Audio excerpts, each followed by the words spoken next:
बस ये खाली आपका बच्चे का रिप्रोडक्शन, जेनेटिक्स, बस 2 को, मतलब खत्म है, समझिए। चलिए, कल हम लोग पढ़े थे ना, कल हम लोग पढ़े थे, क्या पढ़े थे? यूवुलेशन, उद विकास के बारे में पढ़े थे ना, उद विकास के बारे में पढ़े थे ना, यूवुलेशन के बारे में बताए थे। क्या आप बता सकते हैं कि सबसे पहले लेमार्क, है ना, लेमार्क एक पुस्तक लिखे थे जिसका नाम क्या था? फिलोसफी ऑफ जूलॉजिक, है ना। लेमार्कवाद की बातें की महत्वपूर्ण बात हम लोग देखते हैं, लेमार्क ने क्या क्या बोले थे, इसकी महत्वपूर्ण बातों को समझिएगा, ठीक है। यहां समझिए, जीवों की संरचना में परिवर्तन आंतरिक बल के कारण होता है। जिस अंग का जीव जितना प्रयोग करता है वह अंग विकसित हो जाता है, और वो क्या हो जाता है, अगर जिसका यूज नहीं होगा वो विलुप्त हो जाएगा। कल हम लोग पढ़े थे, लेमार्क की थ्योरी बताया था आपने, ये थ्योरी फिलोसफी ऑफ जूलॉजी में लिखा हुआ है कि जो जीव अपना जितना ज्यादा प्रयोग जिस अंग का करेगा वो अंग विकसित हो जाएगा। जैसे आप जिम में जाते हैं, जिम में वर्कआउट करते हैं तो शरीर क्या, मसल्स क्या होता है, फूल जाता है, फैल जाता है, होता है कि नहीं। आप दिमाग का ज्यादा यूज करते हैं इसलिए दिमाग तेज हो जाता है ना। नहीं कीजिएगा तो नहीं होगा, होगा। बताइए, दिमाग के किस हिस्से में सेरेबेलम स्थित होता है? पास मस्त, ठीक है, ठीक है, याद है आप लोग। यानी लेमार्क का थ्योरी यही कहते हैं कि जिस अंग का ज्यादा प्रयोग कीजिएगा वो अंग विकसित हो जाएगा, जिसका यूज नहीं होगा उसका विलुप्त हो जाएगा, विलुप्त हो जाएगा ना जी। देखिए एक एग्जाम्पल देते सांप का, जिराफ का। सांप कभी अपना कान का यूज नहीं किया, इसीलिए उसका कान खत्म हो गया। कान का ये पिन्ना आपको दिखता है सांप में? नहीं दिखता है। ये कान वाला जो दिख रहा है ना, इसको बोलते हैं, बैठे बैठे, इसको बोलते घसको घसको, बैठे बैठे बैठे, कान के इस वाले को पिन्ना कहते हैं। हम लोग का यूज होता है क्योंकि एयर को क्या करना, कैप्चर करना है ना, जबकि इसको अवशेषी अंग में इसको शामिल किया गया। अवशेषी अंग उसे कहा जाता है जिसका यूज नहीं हो। बाल, नाखून, कान का ये हिस्सा, ये सब क्या है। लेकिन देखिए तो कान का हिस्सा जरूरी है, नहीं रहता तब चश्मा ढूंढ के ऐसे गिर जाते ना जी। रस्सी बांधने पड़ता बुढ़ाऊ जैसा। क्या एक आध 2 साल बाद तो हम भी रस्सी बनवे करेंगे, ऐसे खोल के ऐसे लटका लेंगे, क्या ऐसा फिर लगा लेंगे। चलिए समझे, यानी जिस अंग का प्रयोग नहीं कीजिएगा वो अंग क्या हो जाएगा, विलुप्त हो जाएगा। यानी यूज एंड डिसयूज थ्योरी को किसने दिए थे? लेमार्क। डायरेक्ट क्वेश्चन पूछेगा, यूज एंड डिसयूज थ्योरी को किसने दिए थे? लेमार्क दिए थे। क्वेश्चन को याद रखिएगा, यूज एंड डिसयूज थ्योरी को। फिर कहे ना, तीसरा में कहे कि acquired of character, acquired of character, उपार्जित लक्षणों का वंशन। यानी हमारे संतानों में से क्या हो जाता है, मतलब हमारे में से हमारे संतानों में ऑटोमेटिक ट्रांसफर हो जाए, इसी के बात को कहते हैं। यानी जो लक्षण कोई जीव अपने जीवन काल में प्राप्त कर लिया वो स्वतः ही उसके बच्चों में चला जाए। ये नियम गलत है, पॉसिबल नहीं है। अगर एक पहलवान का बच्चा, पहलवान आप जहाँ समझते हैं ना जी, जो मेरे साथ सुखल साकल रहता है, सुखल साकर है, कंधा चौला रहता है, पूरा सीना चौला रहेगा, उसे पहलवान करेंगे। लेकिन पहलवान के बच्चे पहलवान कभी होते हैं नहीं। हाँ, यहाँ पे यहाँ इनहेरिटेंस ऑफ एक्वायर्ड कैरेक्टर में कहा जाता है, उपार्जित लक्षणों का वंशागुणित में कहा गया है, गति में कहा गया है कि जो जीव अपने जीवन काल में प्राप्त कर लेता है ना वो स्वतः ही उनके बच्चों में चला जाएगा। यानी आप पढ़ने लिखने में हिस्ट्री, ज्योग्राफी या बायोलॉजी किसी में तेज हो जाइए, आपके बच्चे में कभी ट्रांसफर हो सकता है? पॉसिबल नहीं है। लेकिन लेमार्क का थ्योरी कहता है कि आप बायोलॉजी में पूरा तेज हो जाइएगा ना तो आपका बच्चा भी क्या हो जाएगा, पूरा बायोलॉजी में एकदम यूकेजी में जाएगा, बस मैडम को सिखाएगा, सुनिए हम आपसे ज्यादा पढ़े में तेज हैं। है कि नहीं? जो गलत है, ये बात इनका गलत है। लेमार्क ने अपनी बातों को प्रमाणित करने के लिए जिराफ और सांप का यूज किया। सांप में कहा गया कि भाई ये कान का यूज नहीं करता है, इस कारण से इसका कान विलुप्त हो गया। सांप अपने शरीर को रेंग कर चलता है, इसीलिए देखिएगा इसमें क्या था, बैकबोन की संरचनाएं तो होती है लेकिन आगे ये जुड़ा नहीं रहता। जिराफ अपने लंबे लंबे पत्तों को, यानी ऊंचे ऊंचे पत्तों को तोड़ कर खाता है, इसलिए गर्दन को क्या करता है, लंबा करता है, इसलिए गर्दन क्या हो गया, लंबा हो गया। ये एग्जाम्पल, ये लेमार्क दिए बातों को साबित किए, लेकिन इनकी आलोचना होने लगी, बोले कि नहीं गलत है, जितने भी बुद्धिजीवी होते हैं वो सबसे ज्यादा यूज किसका करते हैं, किसका, दिमाग और आंख का यूज करते हैं। तो बहुत ज्यादा दिमाग का यूज कीजिएगा पागल हो जाइएगा, है कि नहीं। बहुत ज्यादा आंख का यूज कीजिएगा तो लालटेन लग जाएगा, है ना जी। खारे जल से जलने वाला पहले जो लालटेन था उसका क्या नाम, रोशनी, खारे जल से जलाया गया था उसको। तो यहां पर इनके आलोचना होने लगा, आलोचना मतलब इनका विरोध किया जाने लगा, गलत है, नियम गलत दिए हैं, ये पॉसिबल नहीं है। आप जितना अगर ऐसा रहता ये कहें, लेमार्क अपनी थ्योरी में कहते हैं कि जिस अंग का जो जीव जितना यूज करेगा वो अंग विकसित हो जाएगा। तो हम लोग आंख का यूज ज्यादा करते तो फिर आंख खराब क्यों हो जाता है, इसका मतलब नियम गलत है। आप अगर छोटे छोटे वर्ड को ज्यादा पढ़िएगा तो आंख क्या हो जाएगा, खराब हो जाएगा। ऐसे भी यूपीएससी बीपीएससी वाले स्टूडेंट का ना समझिए एकदम 99% खराब हो जाता है, क्योंकि छोटे छोटे वर्ड अब बहुत ज्यादा पावरफुल पढ़ना पड़ता है ना, इसलिए खराब ही हो जाता है। बुद्धिजीवियों की आंख की रोशनी कम हो जाती है, जबकि आंख का यूज हम लोग ज्यादा करते हैं, नहीं करते हैं, बहुत ज्यादा करते हैं। चलते चलते रास्ते में देख लेते हैं हम लोग, हा पेड़ पौधा बहार वहार ये सब देखते हैं तो कहते हैं ना कितना अच्छा अच्छा चीज है, नदी तालाब नाले, फिर भी आंख खराब हो जाता ना जी। तो लेमार्क की बात तो सही होना चाहिए था, लेकिन फ्लॉप हो गया ना, पिक्चर फ्लॉप हो गया ना जी, फ्लॉप हो गया। फिर बोले पहलवान के बच्चे पहलवान नहीं होते हैं, ये पॉसिबल है। मास्टर के बच्चा मास्टर होगा, आईएएस के बच्चा आईएएस होगा, लेकिन दबंग का बेटा दबंग होगा। ये नियम फॉलो हो जाता है, लेमार्क की बातवा का सही हो जाता है। दबंग का बेटा दबंग नहीं होता, जान जाता है। अब बेटियों दबंग हो जाती क्या, तब गाना आता है 6 गोली छाती में है ना। यहाँ आंटी चुप रहो, का कर, यहाँ देखिए, अब बकलो ले लिया, ऐसा कुछ नहीं होता, कुछ नहीं होता ऐसा। गलती पड़ी होगी, आलतू फालतू चीज पढ़ोगी तो ही ना होगा। बोलते हैं गांधी जी का मनोहर पत्र पढ़ो तो नहीं पढ़ेंगे। यहाँ देखिए, चाइना में आप लोग जाइएगा ना, हमारे यहाँ खूबसूरती लड़कियों के चेहरे देखकर की जाती है, लेकिन चाइना में ऐसा नहीं होता। चाइना में लड़की की जो पैर होता है ना, जितना छोटा होता है उतना ही खूबसूरत होती है, ऐसा चाइनीजों लोग का मानना है। इसीलिए चाइनीज की माँ जो होती है ना, वो अपने बच्चों को शुरू से ही क्या करती है, लोहे का ये सब का जूता पहनाती है, ताकि उनका पैर क्या हो, छोटा ही रहे। सुंदरता के अलग अलग पहचान है। तो यहाँ पे भी देखिए, चीन की लड़कियों द्वारा सदियों से लोहे के जूते का प्रयोग करने के बावजूद भी पांव लंबे हो जाते हैं, कि नहीं, पांव लंबे हो जाते हैं। लोहे के जूता इसलिए उनको पहनाए जाते हैं कि पांव छोटा हो, और जितना पांव छोटा होगा उतना ही वो सुंदर दिखेगी और उतना सुंदर माना जाएगा। हमारे यहाँ मानना है ना जी, हमारे यहाँ के लड़कियों का नियम है, पूरा मुंह में फाउंडेशन लगाएगा, हाथ पैर कड़िया रखेगी तो लड़का जैसा पहचान जाता है, जानता है कि 3D चश्मा लगाइए क्या, तब यहाँ से पाउडर भी लगाते हैं, यहाँ से यहाँ तक, बस हो गया।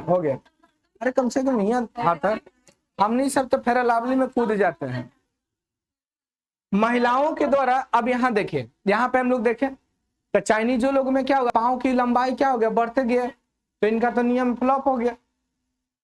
एक और प्रयोग हुआ, 80 चूहों के पैर ऐसी पूंछ को काट दिया, फर्स्ट जनरेशन के पूंछ को काट दिया, फिर उससे पैदा हुआ, 80 जनरेशन तक काटा गया, लेकिन फिर भी किसी में पूंछ विलुप्त नहीं हुआ।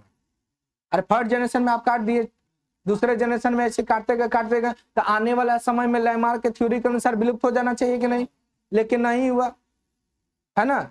ये कहें कि अगर लोहे के जूता अगर पहनाएंगे तो पैर छोटा हो जाएगा, है ना, लेकिन ऐसा हुआ नहीं। सदियों से, करोड़ों साल से लड़की लोग कान में क्या पहनती है, ये क्या बोलते हैं उसको, जो भी पहनते हैं, बाली झुमका, बरेली के बाजार, जो कुछ भी पहनते हैं ना, कुछ भी आप पहनते हैं, नाक में पहनते हैं, लेकिन जब बच्चे पैदा होते हैं तो उनका नाक छेदा हुआ क्यों नहीं रहता है, होना चाहिए ना जी। लेमार्क का थ्योरी के अनुसार कहता है कि जो जीवन काल में आप प्राप्त कर लिए वो आपके बच्चे में स्वतः चला जाएगा, एक्वायर्ड इनहेरिटेंस के नाम से इसको जाना गया, उपार्जित लक्षणों का वंशागणिति के नाम से जाना गया। लेकिन ये नियम फ्लॉप हो गया। आभूषण आप पहने ना जी, तो आपका बच्चा को फिर तो छिदवाना ही पड़ता है, होता है कि नहीं, होता है कि नहीं, फिर उनके बच्चे को होता है। तो इनका नियम गलत हो गया कि नहीं। महिलाओं द्वारा आभूषण धारण करने के लिए नाक कान छिदवाना पड़ता है, इसके बावजूद भी बच्चों में छिद्र नहीं होता। समझे, ऐसा होता है कि नहीं आप लोग का। लेकिन बच्चा बहुत समझदार होगा। लेमार्क के थ्योरी के अनुसार नहीं है, लेमार्क के थ्योरी के अनुसार बोला कि बकलोल के बच्चे बकलोले होंगे, तो ये तो गलत है ना। आप लोग के बाल बच्चे कितने तेज होंगे, है ना, समझ गए ना। डार्विनवाद, एक डार्विन, हमारे बच्चा नालायक जन्ने तने सिगरेट गांजा पीते चलेगा उसके कुछ भी होगा, उसकी मम्मी को भरपेट पीट बस, हल्का भी कुछ हो। चलिए डार्विनवाद की बात करें। डार्विनवाद, डार्विन के बारे में समझिए। इनका पूरा नाम है चार्ल्स डार्विन। ये ब्रिटेन के रहने वाले थे। इन्होंने क्या किए, ब्रिटेन के राजा से कहें कि हमको रिसर्च करना है, और ये निकल पड़े रिसर्च के लिए। हमारे यहाँ स्टूडेंट अगर कह देगा कि हमको फैक्ट्री खोलना है या कोई रिसर्च करना है, सरकार के पास जाइएगा पैसा लेने के लिए, सरकार कहेगा भगले यहाँ से, चिन्ह है कि ना, भगा देगा। ये पॉसिबल है जी। सरकार कभी साथ देता है? अगर साथ देता तो आनंद कुमार पर फिल्म में नहीं आता। आनंद कुमार जानते हो ना, सुपर 30 30 है ना, ये कभी फिल्म आता आनंद कुमार को?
चलिए यहाँ देखिए, चलिए यहाँ समझिए डार्विन के बारे में पढ़ना। तो हमारे भारत सरकार हो या बिहार सरकार हो, किसी स्टूडेंट की हेल्प नहीं करेगा। आपको इंडस्ट्री लगाना है तो ये पॉसिबल है, या रिसर्च करने के लिए पॉसिबल है, आपको दे देगा पैसा की जगह रिसर्च कीजिए? नहीं देगा। आपको तभी देगा आप जब सक्सेसफुल होइए। हम भी जब ये सब सेटअप कर रहे थे ना, तो हम भी गए थे लोन लेने के लिए, बैंक वाला बोला कि नहीं कुछ है प्रूफ, हम बोले है ना, पढ़े लिखे हैं, बहुत सारे एग्जाम निकाले हैं, तो वो सब कुछ नहीं होता है, तो नहीं दिया। तब हमारे दोस्त सब मदद किया कि हाँ भाई, बहुत लोग ऐसा था, बताएंगे नहीं, बहुत सारा ऐसा लोग था जो पैसा दिया, तब ये सब सेटअप किए। ये सरकार आपको नहीं, सरकार तभी आपको हेल्प करेगी जब आप सक्सेसफुल हो। सक्सेसफुल नहीं रहेगा तो कुछ नहीं होगा, फिर आपको सक्सेसफुल नहीं ब्लडी फुल समझा जाएगा। देखिए तो इनको डार्विन को कहा गया ना कि जाइए आप रिसर्च कीजिए, तो एक जहाज लेकर निकले जिसका नाम है HMS बीगल। ये बार बार बीपीएससी में पूछा गया। बीपीएससी का क्वेश्चन उठा के देखते हैं ना, तो क्वेश्चन पूछता है कि डार्विन, दो चीज पूछता है, डार्विन का द्वीप कौन सा है। मैप जब पढ़ा रहे होंगे ना तो आपको डार्विन का द्वीप पढ़ाए होंगे, है ना, गैलापागोस के नाम से द्वीप आपको पढ़ाए होंगे। और ये दो चीज पूछता है कि डार्विन कहां पर रिसर्च किए थे और कौन से जहाज से गए थे, ये बार बार पूछता है। एक तो आपका HMS बीगल हो गया, नामक जहाज का उपयोग किए थे। डार्विन द्वारा जो पुस्तक लिखा गया ना, ये सबसे इंपॉर्टेंट याद रखिएगा, डार्विन के द्वारा लिखी गई पुस्तक जिसका नाम था प्राकृतिक चयन द्वारा विकास, यानी क्या नाम था, origin of species by the natural selection. इसमें डार्विन बाद में कहा गया कि नेचुरल उसी का सेलेक्ट करते जो सबसे ताकतवर होता है। जैसे एग्जांपल बताते हैं, सीजन आता है ठंडा का, उसमें बहुत सारा जो क्या बोलते हैं उसको, कुत्ता जो बच्चा बहुत सारा देता है, 4 गो 5 गो 6 गो 8 गो 10 गो देता है कि नहीं। हमारे पृथ्वी पर दो चीज सीमित है, ये सब सीमित है, जैसे रहना खाना, ये सब सीमित है हमारे यहाँ, जैसे तैसे आपको नहीं मिलेगा। और उन सभी को पाने के लिए आपको संघर्ष करना पड़ेगा। जैसे कि एग्जाम्पल बताते हैं, हमारे यहाँ नौकरी क्या है, सीमित है, लेकिन करोड़ों लोग इसमें क्या कर रहे हैं, संघर्ष कर रहे हैं। तो सिलेक्शन उसी का होता है जो बेस्ट होता है। ये डार्विन की ये थ्योरी हमारे ऊपर लागू होता है। डार्विन कहते हैं कि नेचुरल यानी प्राकृतिक उसी को सिलेक्शन करता है जो प्राकृतिक से लड़ता है, हर चीज को सामना करता है, उसी को सिलेक्शन होता, नहीं तो नहीं करता। इस पुस्तक का नाम है origin of species by the natural selection, Darwin की पुस्तक है। जैसे एग्जांपल बता आपको, देखिएगा 8 से 10 गो कुत्ता का बच्चा होता है, लेकिन सब जिंदा नहीं रहता, सब रहता है, कभी पॉसिबल नहीं है कि जिंदा रहेगा। एक आध दो गो देखिएगा कि मर ही जाता, और कोई कोई तो एक आध दो गो बचबे करता है कि नहीं। तो ये ह्यूमन बॉडी का भी उठा लीजिए, ह्यूमन बॉडी का भी क्या होता है, बहुत सारा बच्चे क्या होता है, मृत्यु हो जाता है उनका। यानी वही बच सकता है जो सबसे ताकतवर हो और जमीन यानी भूमि रहने के लिए, खाने पीने के लिए जो संघर्ष कर सके, जलवायु को संघर्ष कर सके, वही जीवित रह सकता, अन्यथा नहीं जीवित रह सकता।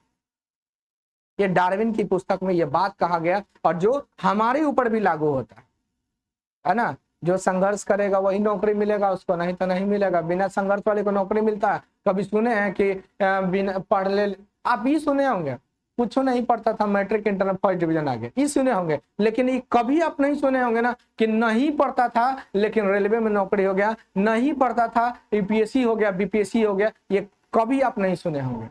क्योंकि सिलेक्शन उसी का होता है जो हार्ड स्ट्रगल करता है, तबे होगा। इस पुस्तक में जो लिखा गया ना, ये हमारे ऊपर भी लागू होता है।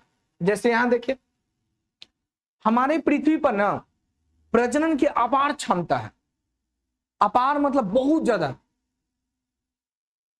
हमारे जो इस स्त्री का 48 साल तक बच्चे दे सकते हैं, यानी 14 साल से लेकर 48 साल तक, यानी कितने बच्चा, बहुत सारा दे सकते हैं कि नहीं। अरे शाहजहां 14 गो, शाहजहां को चिंती हो, 14 गो बच्चा था उसका, है कि नहीं। तो हमारे पृथ्वी पर आप ऐसी बैक्टीरिया देखिए, 1-2 मिनट में कप भर सकता है, चाय पीने वाला जो कप होता है ना उसमें भर सकता है, इतना ज्यादा प्रजनन करता है। पृथ्वी पर क्या है, प्रजनन की अपार क्षमता है। अपार मतलब एकदम इन्फिनिटी, बहुत ज्यादा क्षमता है, लेकिन जिंदा उसमें से बहुत कम रहता है।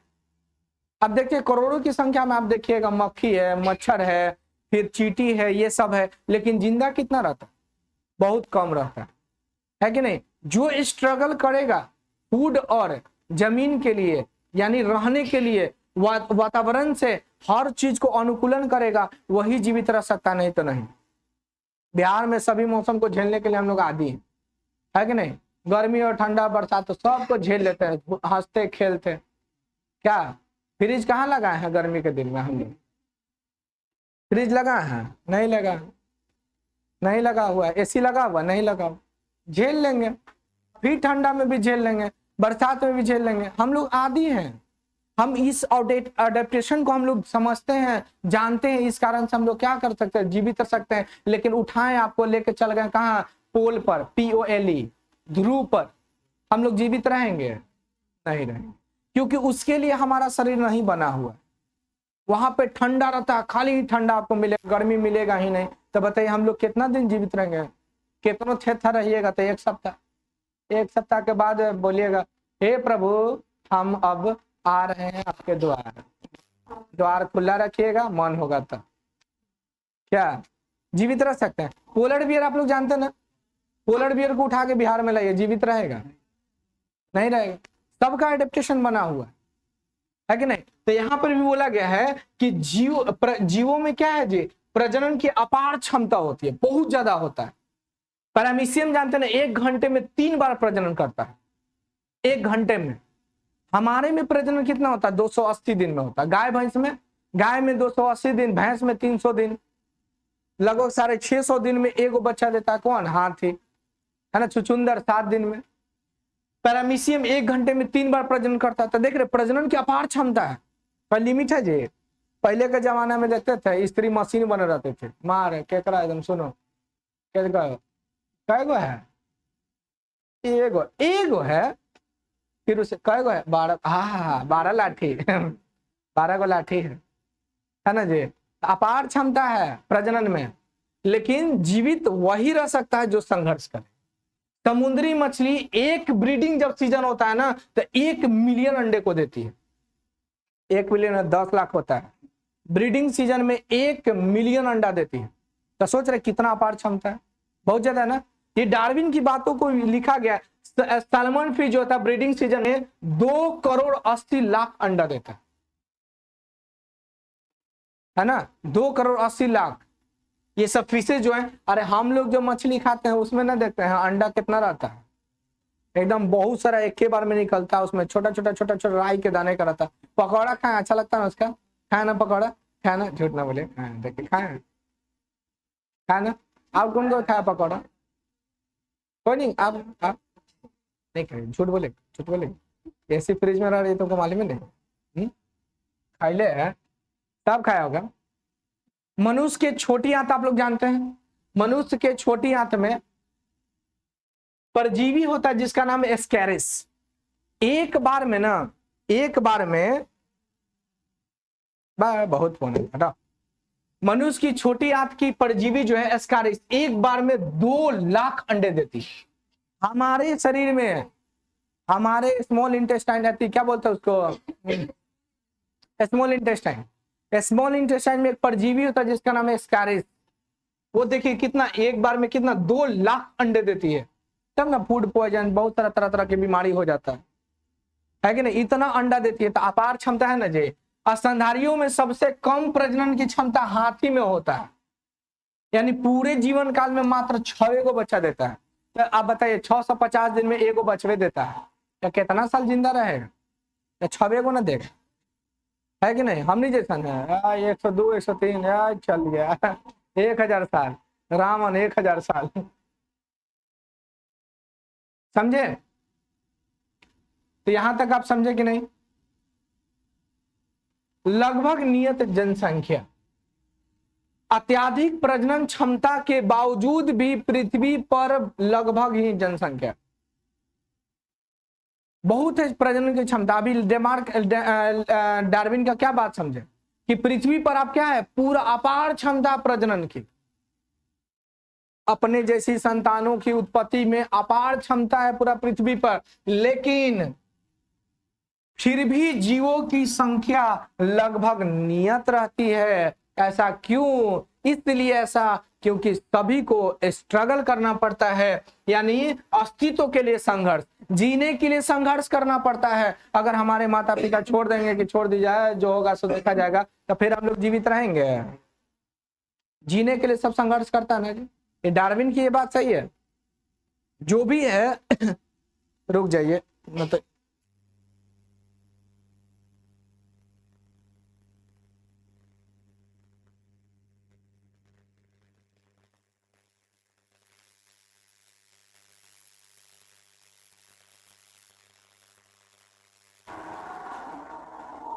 समझ में आया कि नहीं? तो जीवन जीने के लिए क्या है जी, स्ट्रगल करते हैं, यानी अस्तित्व के लिए संघर्ष है।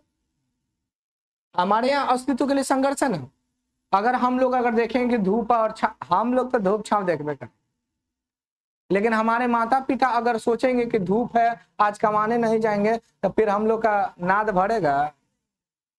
नाद भरेगा? नहीं भरेगा। नाद हो जाएगा खाली, फिर आप कहिएगा अब हम चलते हैं। और जब आप अपने नाद भरने के चक्कर में जाइएगा ना, तब समझ में आएगा कि नाद भरना कितना मुश्किल है। समझे? ऐसी समझ में आया? समझे कि नहीं? तो देखिए डार्विन की बात सही है, हमारे लाइफ पर ये लागू होता है, हमारे लाइफ से जुड़ा हुआ लागू होता है कि पृथ्वी पर जीवन के लिए भोजन एवं आवास सीमित है, जिसके लिए जीवों को आपस में संघर्ष करना पड़ता है। अगर एक लेबर सोच लेगा कि धूप है तो कभी बड़ा बड़ा बिल्डिंग बनेगा?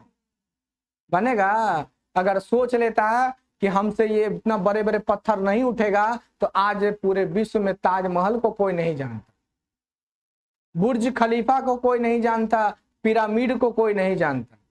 तो संघर्ष के द्वारा ही हर कोई होता है। गर्मी तो सभी को लगता है, ठंडा सभी को, बरसात सभी को लगता है, लेकिन जो अपने जीवन जीने के लिए अस्तित्व में आ जाता है, स्ट्रगल करता है ना, वही सच्चा इंसान होता है, वही सक्सेसफुल होता है। आज आपको जितना सुख मिलेगा ना, उतना ही आपको बाद में तकलीफ होगा।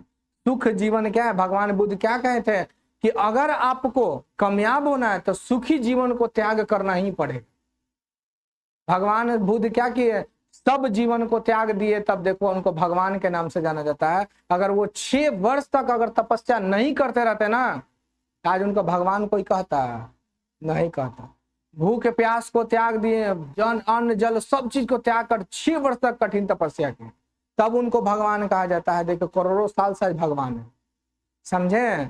मीरा कुमार को याद करते हैं, इंदिरा गांधी को याद करते हैं, आप ये क्या बोलते हैं, मनमोहन सिंह को याद कर, किसी को भी आप याद करते हैं, बराक ओबामा, किसी को भी, तो का उठा पैदल लिया, रोते रोते प्रधानमंत्री राष्ट्रपति बन गया। सब स्ट्रगल करता है। मोदी जी को भले गरियाते हैं, लेकिन मोदी जी ने 300 कमरा साफ करते थे अकेले दिन भर में। हो जाएगा? आपसे कहेंगे तो कहिएगा ना एसी लगवा दीजिए तो हम कर लेंगे। क्या बहुत थक गए हैं, अब हमको बिरयानी चाहिए क्या? ऐसे ही मिलता है नौकरी। देखिए डार्विन की बात को ध्यान में रखिएगा। समझे? ये बेचारा पानी में संघर्ष करने के लिए चल गया था, एकदम समुद्र में भटक रहा था एकदम, तब एगो द्वीप मिला था, वहीं पर जाकर ये रिसर्च किया। अगर डार्विन हार मान लेता तो डार्विनवाद थ्योरी आता। अगर नॉन इरास का इलेक्ट्रॉन माइक्रोस्कोप की खोज नहीं होता तो किडनी, फेफड़ा, लीवर सब के बारे में पढ़ पाते हैं? नहीं।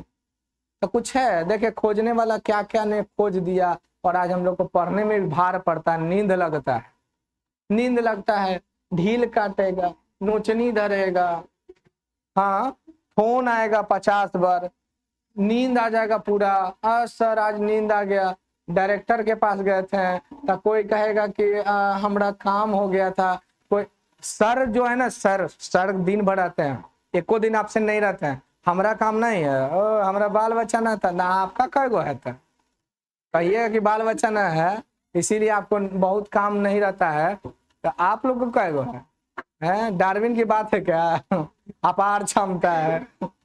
चलिए यहाँ देखिए, समझे कि नहीं? सबको आपस में संघर्ष करना पड़ता है, संघर्ष नहीं तो जीवन नहीं। यहाँ देखिए अब विविधता के बारे में पढ़िए। संघर्ष के दौरान जीवों में विविधता उत्पन्न हो जाती है।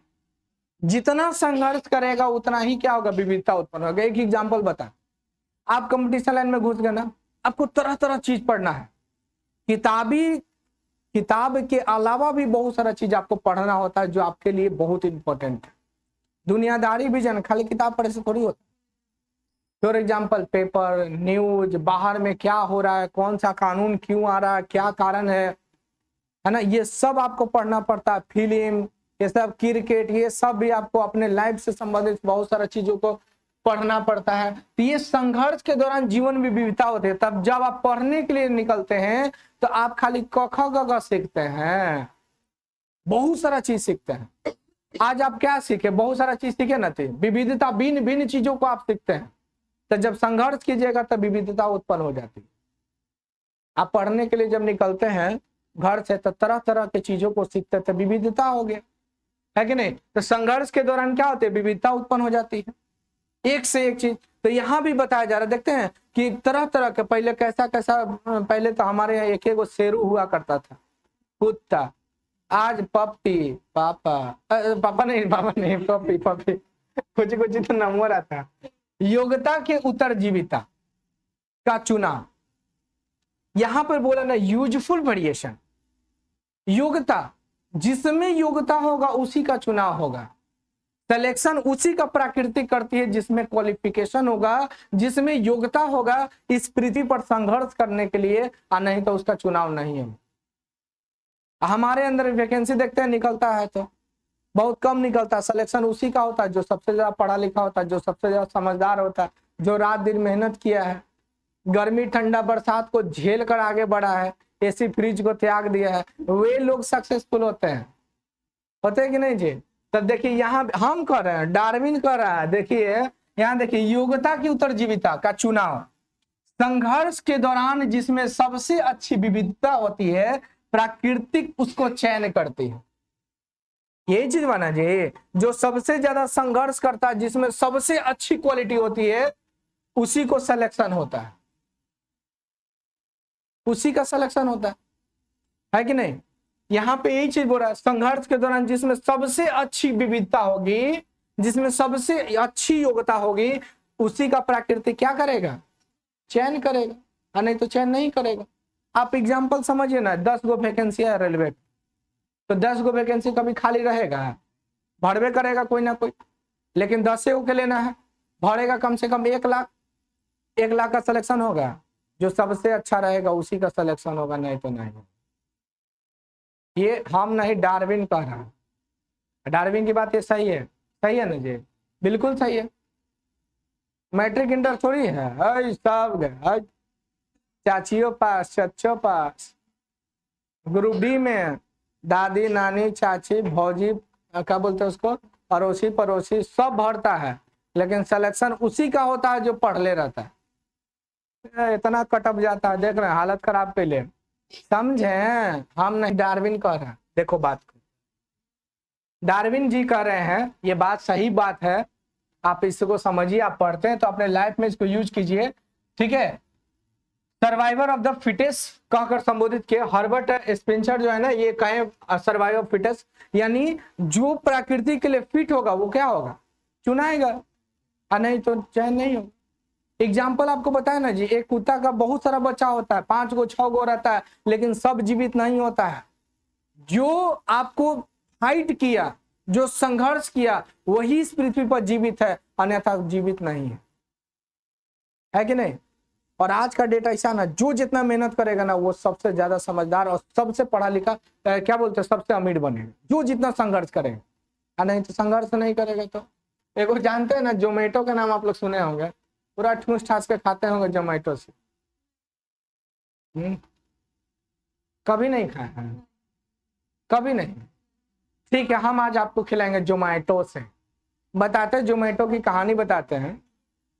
जोमेटो वाले क्या करता था ना, कि आपको बेचारा ऐसी था, तो कहीं कहीं से होटल से सामान उमान लेके आप पहुंचाने का काम करता।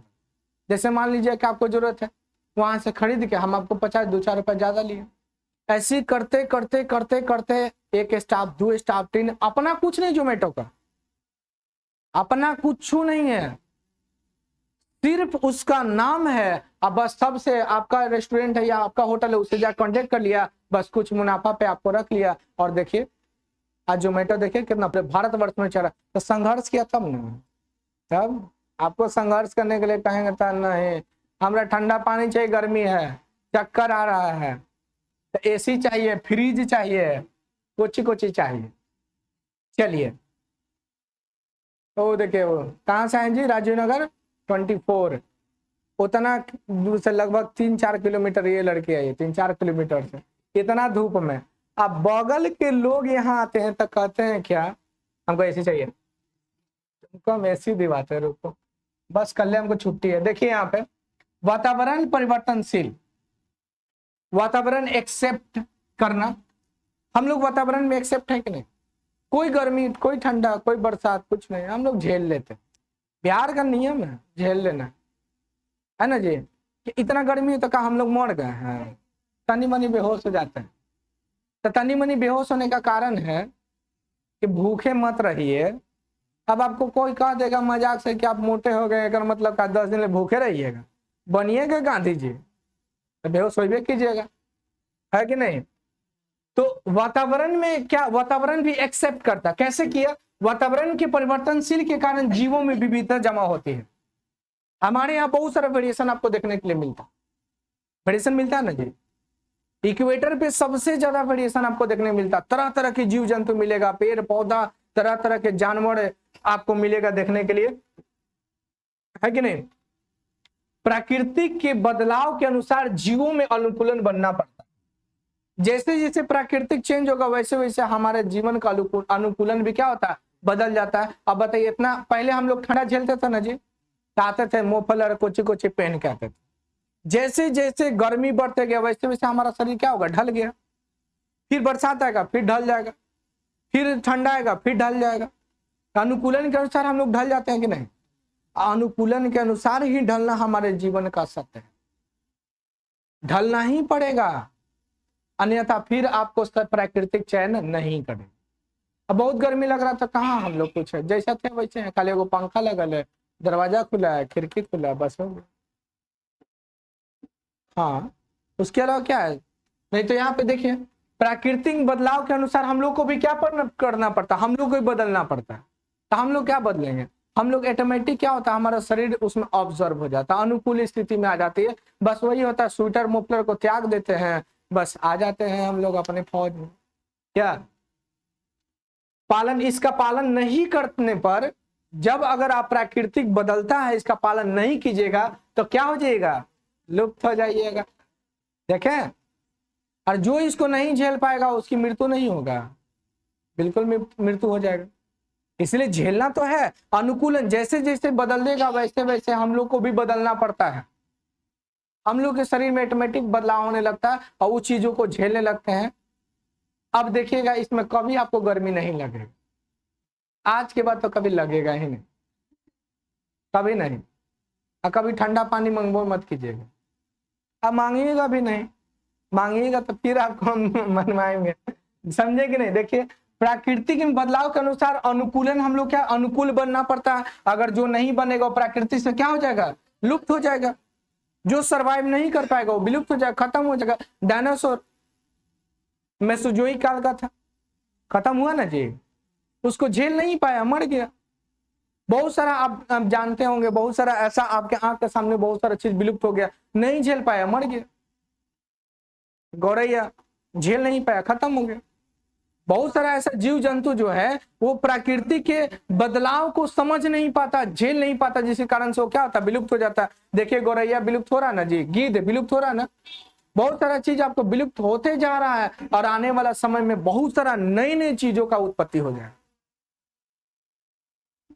हो रहा है ना, विलुप्त हो रहा है ना,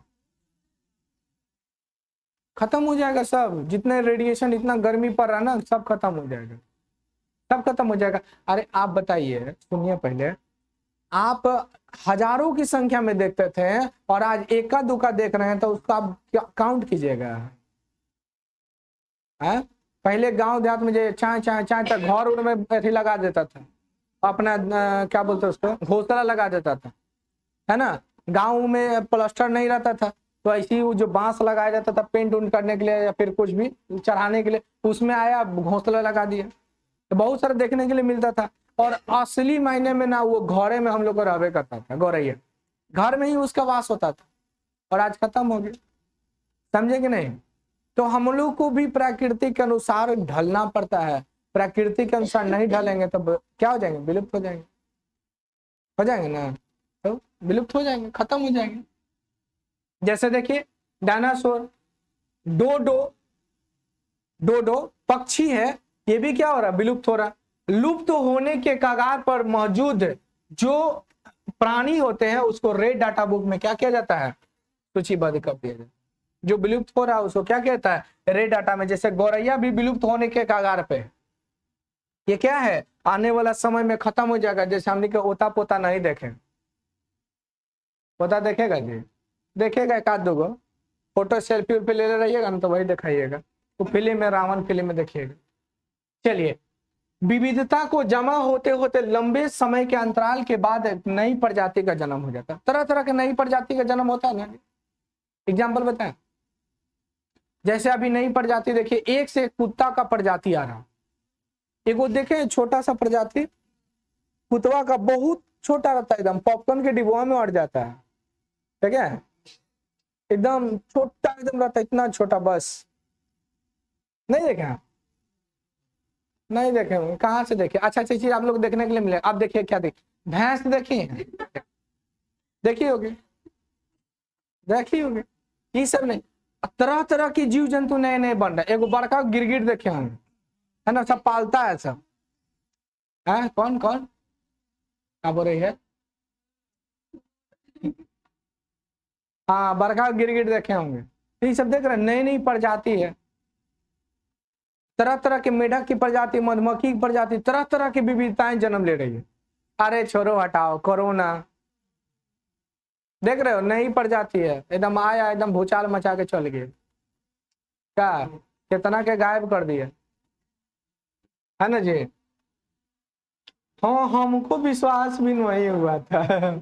भूकंप, देखिए, उत्परिवर्तन का सिद्धांत, म्यूटेशन थ्योरी, ये सब नई नई प्रजाति जो हो रहा है ना, किस कारण से उत्पन्न हो रहा है, तो इसी के बारे में पढ़ना हम लोग को, म्यूटेशन थ्योरी के बारे में, जिसको किसने दिया था? वांगहो डी व्रिज ने उत्परिवर्तन के सिद्धांत को देने का काम किए थे। उत्परिवर्तन के सिद्धांत के अनुसार इवोल्यूशन अचानक घटने वाली घटना है, अर्थात जीवों का स्वरूप में परिवर्तन। जैसे कोरोना, जैसे क्या है कोरोना, है ना, कोरोना भी क्या है, एक नई प्रजाति है। क्या है आने में WHO।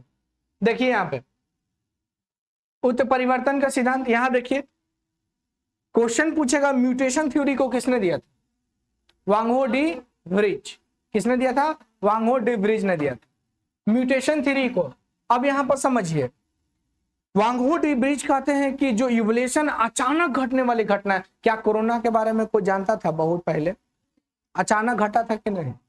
नई प्रजाति है ना जी, कोरोना भी क्या है, एक नई प्रजाति है जो अचानक से घट गई थी, जो आया और तुरंत सबको हैरान करके चला गया, है ना जी। हैरान क्या, डरे घर से कोई निकलता नहीं था, और घर से निकलता भी था ना तो मार एकदम कुछ फुहारा मारता था।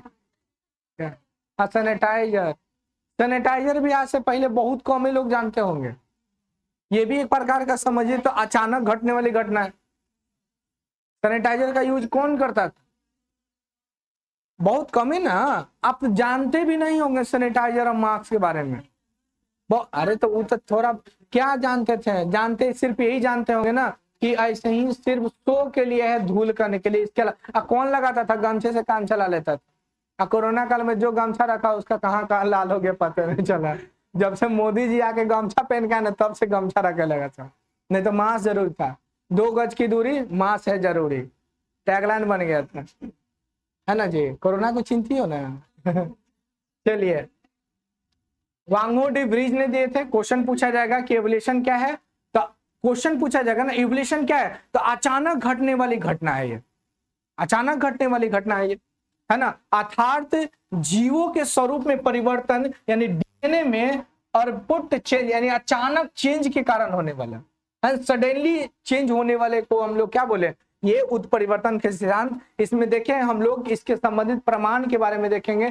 जैसे यहाँ पर देखिए, एवोल्यूशन से संबंधित कुछ तत्वों के बारे में देखेंगे, जैसे होमोलोगस एंड एनालोगस, समजात अंग और समरूप अंग।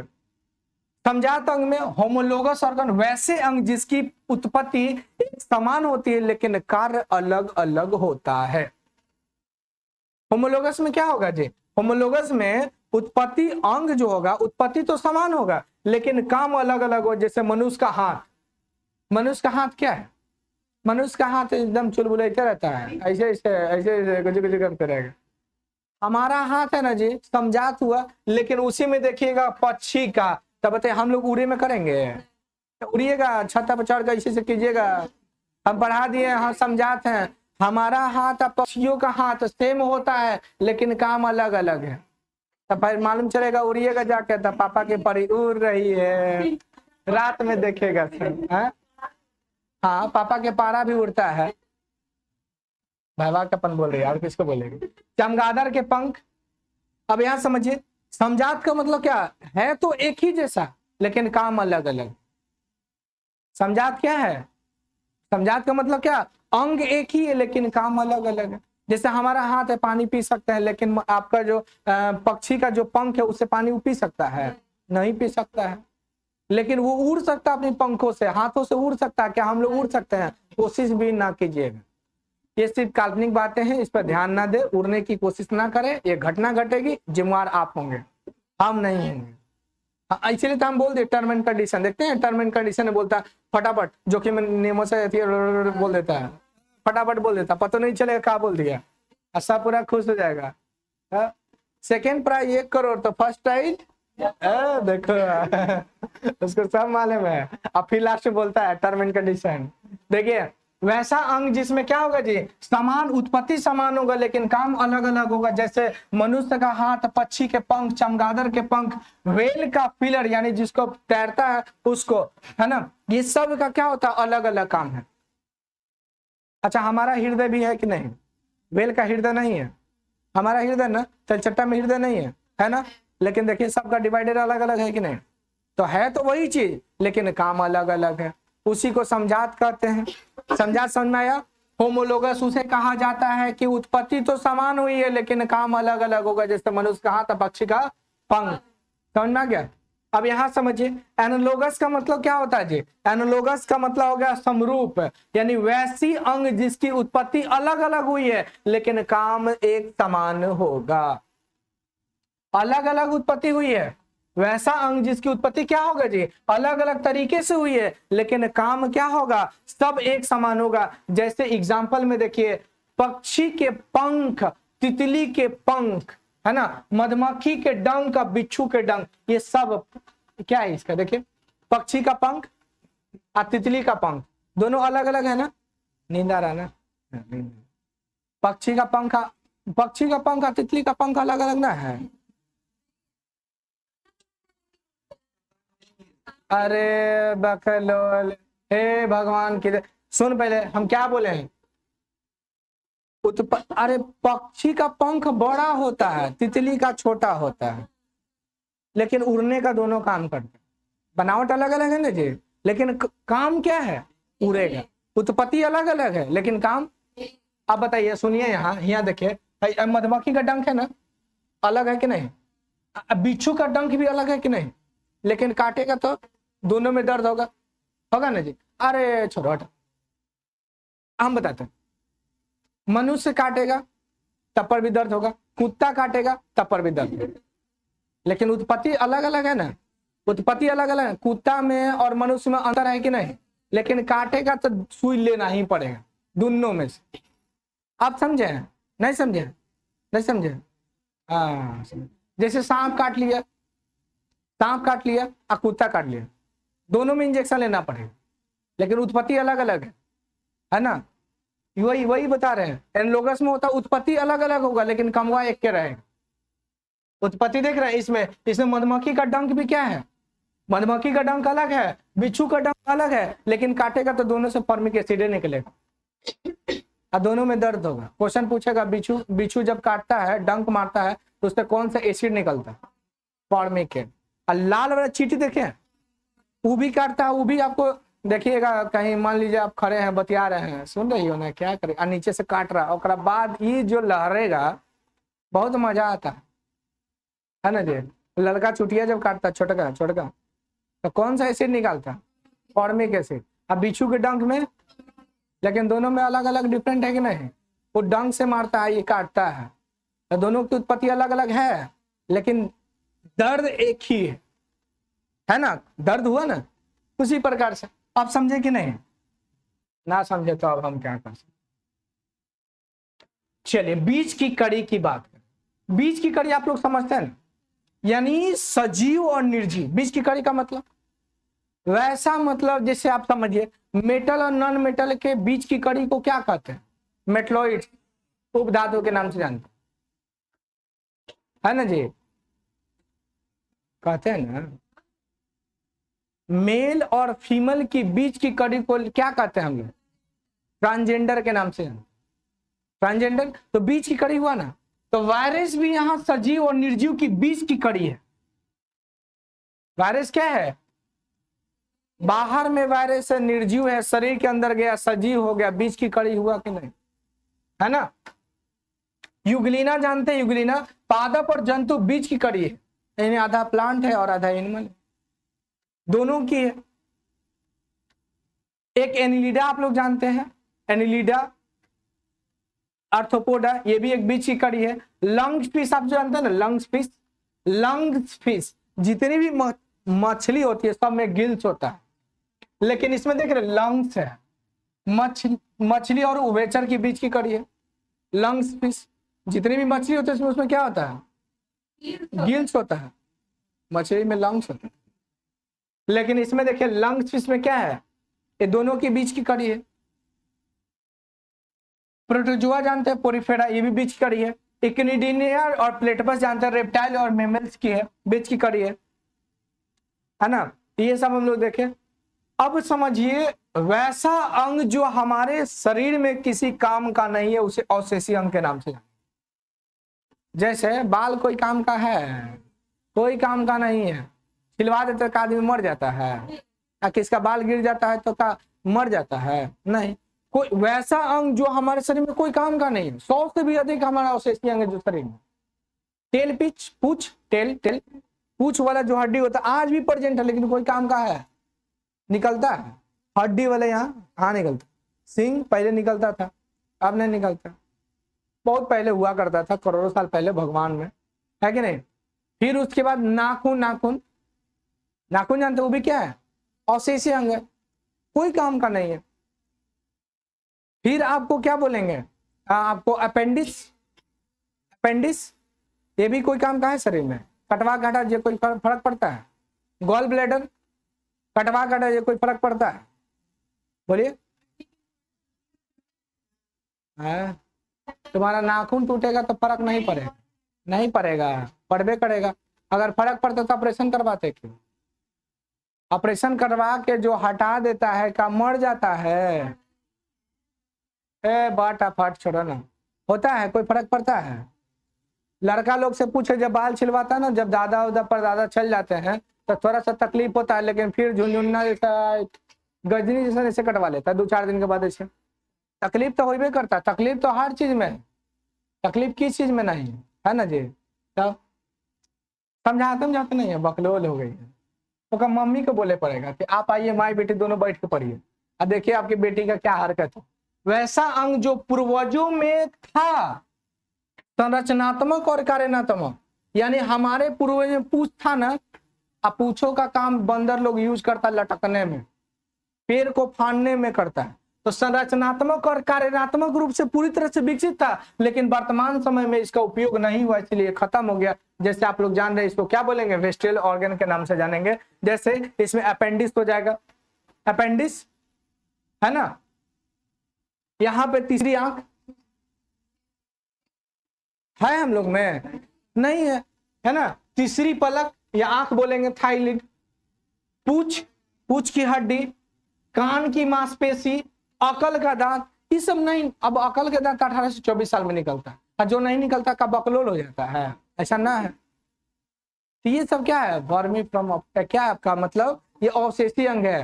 अवशेषी अंग जो पूर्वजों में था, काम करता था, उसकी संरचनाएं भी थी, लेकिन वर्तमान समय में नहीं है। नहीं है, नहीं है कि नहीं? इसी को कहेगा। चलिए एक थोड़ा सा और देख लीजिए, पुराने गुणों की पुनरावृत्ति। कभी कभी बच्चों में ये निकल जाता है, कभी कभी निकल जाता है, पुराने लक्षण वाले, पुराने लक्षण वाले, जैसे पूछी उछी भी कभी कभी निकल जाता है, दांतवा उतवा कभी बड़का बड़का हो जाता है, कनवा एकदम बड़का हो जाएगा, है ना, किसी किसी में निकल जाता है, कोई कोई अजीब टाइप से दिखेगा एकदम, किसी किसी में देखते हैं। तो इसी को एटाविजन कहते हैं, यानी कभी कभी बच्चों में पूर्वजों के गुण उभर आते हैं जो वर्तमान में पूरी तरह से समाप्त हो चुके हैं। इस प्रकार की घटना को हम लोग एटाविज्म के नाम से हम लोग जानते हैं।